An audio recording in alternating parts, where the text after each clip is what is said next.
So hello everybody.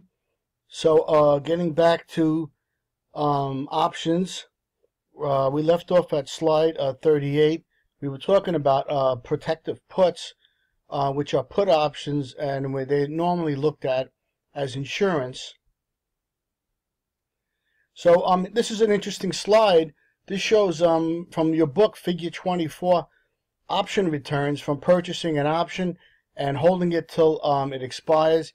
This is various call options that we saw in that table, and here are various put options, and you can clearly see here some interesting things. Here's a strike price of 85 and a strike price of 80. So the higher the strike, you can clearly see the higher the return, right? So here is the 70 call, and which is the blue, and you can see the difference in returns here. So when you buy something with a high strike,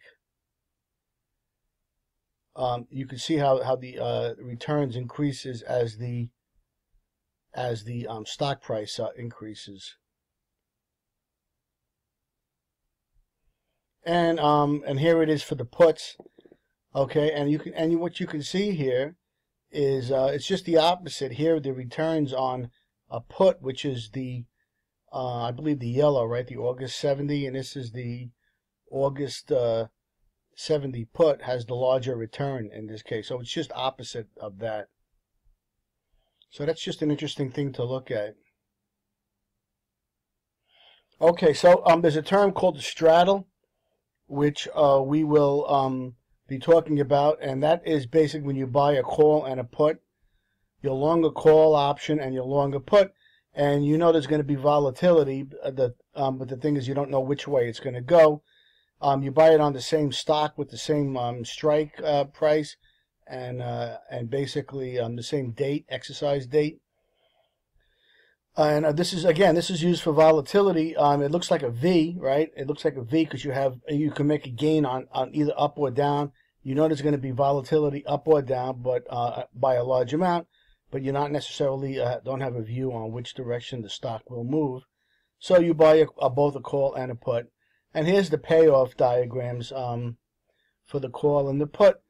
And again, here is the payoff of the option. You got to be careful about this, right? And here's the profit.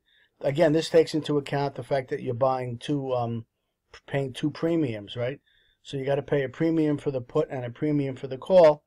So you basically have to make up for the two premiums before you start making a profit, right? Because here's the payoffs. So you know your break even is right over here somewhere. So this is compensating you right here for the premiums you're paying. All right, so a strangle is very similar to a straddle, and a strangle is basically again along a call and a put on the same stock and the same date, but the strike price on the call will exceed the strike price on the put. So one's got a higher strike price than the other. And here's an example for a strangle, and we'll look at what so you can see what the strangle looks like. Here is the blue is the call option, and this is the payoff, and the red is the put option. And again, this does not show you the premiums, so you can see there's like a dead band over there.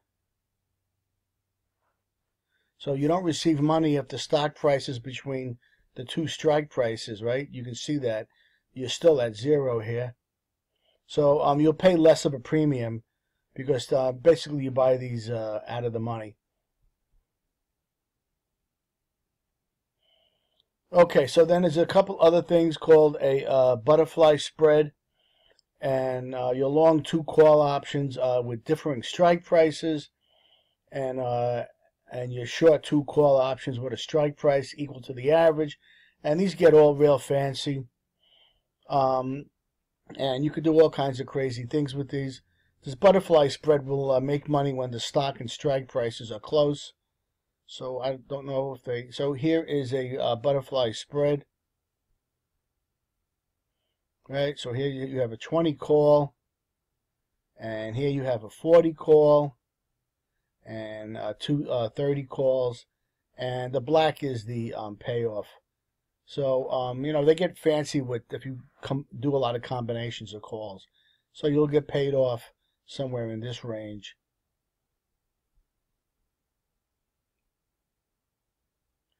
Okay, as we talked about previously, a protective put is a long position in a put, and it's kind of like portfolio insurance. And a lot of times, you know, you can write them on a single stock or on a portfolio, and these are important to know about as far as being insurance. So so we already talked about a long position in a put. And you could actually create puts many ways. We'll talk about synthetic positions here. Here they discuss the word synthetically creating, and we're going to be looking at that. So we'll be looking at that.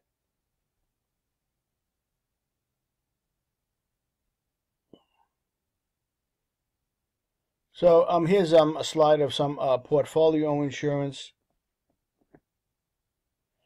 And here you have a stock plus the put, right? Here's the stock, and here's the payoff, and here's a bond and a call. Here's a riskless bond, and here's the call.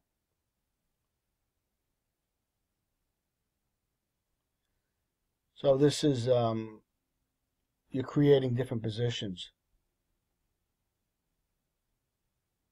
So basically, this is with regards to it's an example of Amazon stock falling below 45.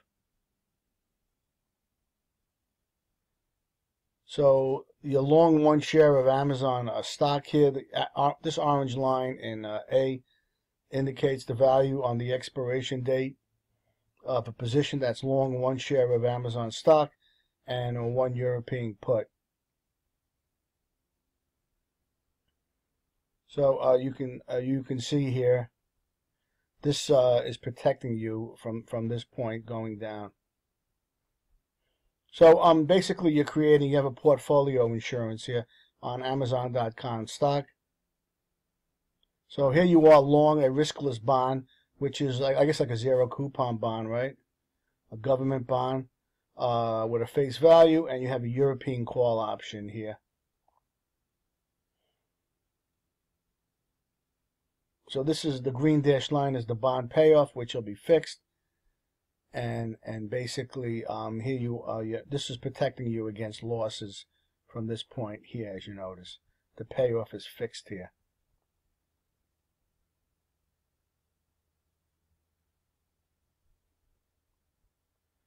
Alrighty, so that's I guess that's about it for tonight, and we'll pick up the rest on Thursday.